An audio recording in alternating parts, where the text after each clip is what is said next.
நான் last week the psychology of money அப்படின்ற புக்கை படித்தேன். இந்த புக்கில் ஏகப்பட்ட விஷயங்கள் சொல்லியிருக்காங்க. நான் அண்டர்ஸ்டாண்ட் பண்ண ஒரு விஷயத்தை உங்கள்கிட்ட ஷேர் பண்ணிக்கலாம்னு நினச்சேன். அது என்னன்னு பார்த்தீங்கன்னா, நம்ம எல்லாருமே என்ன நினைப்போம்னா, ஒரு பெரிய ஐஃபோன், ஒரு பெரிய லேப்டாப், ஒரு பெரிய கார், இந்த மாதிரி ஏதோ ஒரு லக்ஸரியான ஒரு திங்ஸ் வச்சுருந்தா அடுத்தவங்க நம்மளை பார்த்து பொறாமப்படுவாங்க, நம்மளை மதிப்பாங்க அப்படின்னு நினச்சிக்கிறப்போம்.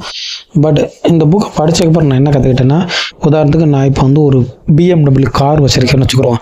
அந்த காரை பார்த்தோன்னா எல்லாருமே என்னை ரெஸ்பெக்ட்ஃபுல்லாக நினைப்பாங்க அப்படின்னு நான் நினைப்பேன். பட் பீப்புள் என்ன பண்ணுவாங்கன்னா, அந்த காரை உதாரணத்துக்கு நீங்கள் அந்த காரை ரோட்டில் ஓட்டிகிட்டு போனீங்கன்னா உங்களை யாருமே பார்க்க மாட்டாங்க, அந்த காரை தான் மக்கள் பார்ப்பாங்க. ஸோ அந்த காருக்கு தான் வேல்யூ இருக்கும். உதாரணத்துக்கு இப்போ நீங்கள் ரோட்டில் ஓட்டிகிட்டு போயிருக்கீங்க, கார் ஒருத்தர் பார்ப்பார், நீங்கள் இறங்கி அவர்கிட்ட பேசுனா கூட அவர் உங்களை மறந்துடுவார், நீங்கள் யாரும். ஆனால் அந்த காரை தான் அவர் அக்செப்ட் பண்ணுவார்.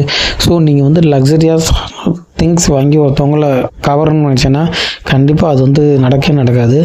நீங்கள் உங்களோட ரியல் கேரக்டர், உதாரணத்துக்கு நீங்கள் அதே நபரை இந்த BMW காரில் போய் சந்திக்கிறப்ப ஒரு நடந்து போய் சந்திச்சாலும் அவர் சேம் ரெஸ்பெக்ட் கொடுத்தாருந்தால் தான் அவர் உங்களுக்கு ரெஸ்பெக்ட் கொடுக்குறான்னு வச்சோம். ஸோ நீங்கள் உங்களுக்கு ரெஸ்பெக்ட் வேணும்னு நினச்சிங்கன்னா மெட்டீரியல்ஸ் திங்ஸில் ஃபோக்கஸ் பண்ணாமல் நீங்கள் அடுத்தவங்களோட பழகுறது, நல்லா ஜென்யூனாக பழகுறது, உண்மையாக நேர்மையாக இருக்கிறது, இதில் ஃபோக்கஸ் பண்ணுங்கள். நீங்கள் இதை தவிர்த்து மெட்டீரியல்ஸ் திங்ஸில் ஃபோக்கஸ் பண்ணிங்கன்னா உங்களுடைய ரியல் கேரக்டர்ஸ்க்கு அங்கே மதிப்பு இல்லாமல் போயிடும்.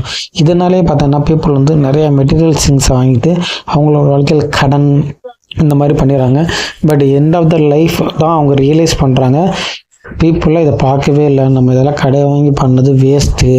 இதனால பார்த்தீங்கன்னா நம்மளுடைய வாழ்க்கை தான் ஸ்ட்ரஃபர் ஆகுன்றதை லேட்டராக தெரிஞ்சுக்கிறாங்க. இதை லேட்டராக தெரிஞ்சுக்கிறப்ப பார்த்தீங்கன்னா அவங்களுக்கு ஏகப்பட்ட கடன், EMIs, லோன்ஸ் இந்த மாதிரி இருக்குது.